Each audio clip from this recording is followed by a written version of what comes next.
sebelumnya apa sih itu perkembangan fisik dan perkembangan psikomotorik? Mari kita simak penjelasan berikut ini.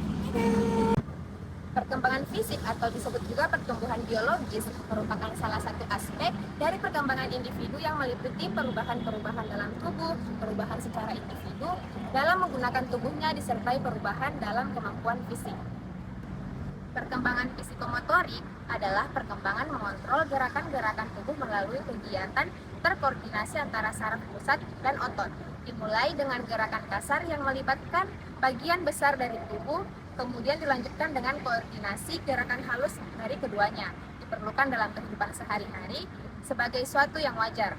Hal tersebut dianggap sebagai suatu kemampuan otomatis, sehingga perkembangan kurangnya diperhatikan. Pencapaian kemampuan tersebut mengarah pada pembentukan keterampilan. Faktor-faktor yang mempengaruhi perkembangan psikomotorik menurut ahli. Faktor internal, yang pertama bakat khusus. Individu terlahir dengan bakat tertentu baik yang langsung diketahui atau masih terpendam. Tidak hanya kemampuan akademik atau inteligensi tetapi juga kreativitas dan olah tubuh. Yang kedua, kecerdasan. Riset ahli di Universitas of Washington membuktikan kecerdasan seorang anak lebih besar dari ibunya yang memiliki 2 kromosom X, tempat dari gen kecerdasan. Yang ketiga, gen dan sifat bawaan. Kemampuan bawaan yang didapat dari orang tua memiliki pengaruh kepada perkembangan individu secara fisik, kognitif, serta emosi. Yang terakhir, bakat khusus. Setiap individu sudah memiliki kepribadian yang berasal dari faktor genetis. Seiring waktu mungkin akan ada penyesuaian kepribadian tetapi tidak akan berubah secara drastis. Faktor eksternal. Yang pertama, kesehatan dan nutrisi. Peserta didik yang sehat dapat menjalankan kegiatannya dengan optimal. Kesehatan ini harus ditunjang oleh nutrisi yang cukup dan seimbang. Dengan demikian, secara fisik, dia sudah siap untuk melakukan kegiatannya. Kedua, peran keluarga. Pola asuh yang tepat serta budaya yang sehat dalam keluarga dapat membantu peserta didik untuk berkembang sesuai dengan fase perkembangan yang harus dilewati. Ketiga, lingkungan sosial. Lingkungan memberikan pengaruh secara positif dan negatif.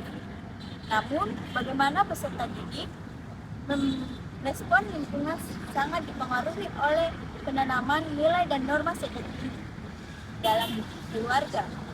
Dengan demikian, lingkungan yang kurang baik tidak menjamin individu memiliki perkembangan yang tidak baik, begitu pula sebaliknya. Di sini saya akan menjelaskan tentang implikasi perkembangan fisik dan psikomotorik peserta didik terhadap proses pembelajaran. Untuk perkembangan fisik dan psikomotorik stimulasi, anak dapat menggunakan permainan yang melakukan gerakan fisik dan psikomotorik. Alasannya karena bermain merupakan salah satu kebutuhan dan hak dasar anak yang wajib dipenuhi oleh orang dewasa di sekitarnya. Termasuk wajib dipenuhi oleh guru juga. Apabila kesempatan anak untuk bermain hilang atau berkurang, maka akan hilang atau berkurang pula kesempatan anak untuk belajar dengan cara yang alami dan menyenangkan. Permainan yang sebaiknya digunakan berupa permainan yang banyak melibatkan gerakan-gerakan tubuh agar otot-otot tumbuh kuat. Anak juga dapat menyalurkan tenaga atau energi yang berlebihan sehingga tidak merasa gelisah. Begitu juga supaya perkembangan motorik halus dan motorik kasar bisa optimal. Sangat berbeda ketika peserta didik hanya main game melalui handphone, hanya jari-jarinya yang bergerak sehingga fisik dan psikomotoriknya kurang dapat tumbuh optimal. Baik, di sini saya akan menjelaskan peran guru terhadap perkembangan fisik dan psikomotorik siswa. Yang pertama, memberikan bimbingan dan mendukung mengenai perkembangan kemampuan fisik dan psikomotorik siswa. Yang kedua, merancang dan melaksanakan pembelajaran yang mencakup aktivitas fisik dan psikomotorik siswa. Yang ketiga, mendorong partisipasi aktif siswa dalam aktivitas fisik dan psikomotorik baik di dalam maupun di luar ruangan. Guru dapat menciptakan lingkungan belajar yang mendukung perkembangan fisik dan psikomotorik siswa.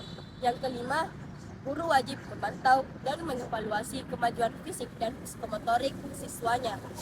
Yang keenam, guru bekerja sama dengan orang tua dan profesional lainnya untuk meningkatkan kinerja fisik dan psikomotorik siswa, serta dapat mendukung perkembangan anak dengan lebih efektif. Temuan penelitian menunjukkan bahwa anak-anak yang terlibat dalam aktivitas fisik secara teratur cenderung memiliki perkembangan fisik yang lebih baik dan keterampilan motorik yang lebih kuat. Implikasi terhadap pendidikan adalah mendukung integrasi kegiatan fisik dalam kurikulum sekolah, memperkuat peran pendidikan jasmani dan olahraga, serta meningkatkan kesadaran atau pentingnya aktivitas fisik bagi perkembangan anak-anak. Hal ini dapat mempengaruhi kebijakan dan praktik pendidikan, membentuk lingkungan sekolah yang mendukung, serta memberikan informasi kepada orang tua dan pendidik tentang pentingnya memasukkan aktivitas fisik dalam kehidupan anak-anak untuk meningkatkan perkembangan fisik dan perkembangan pendidikan mereka.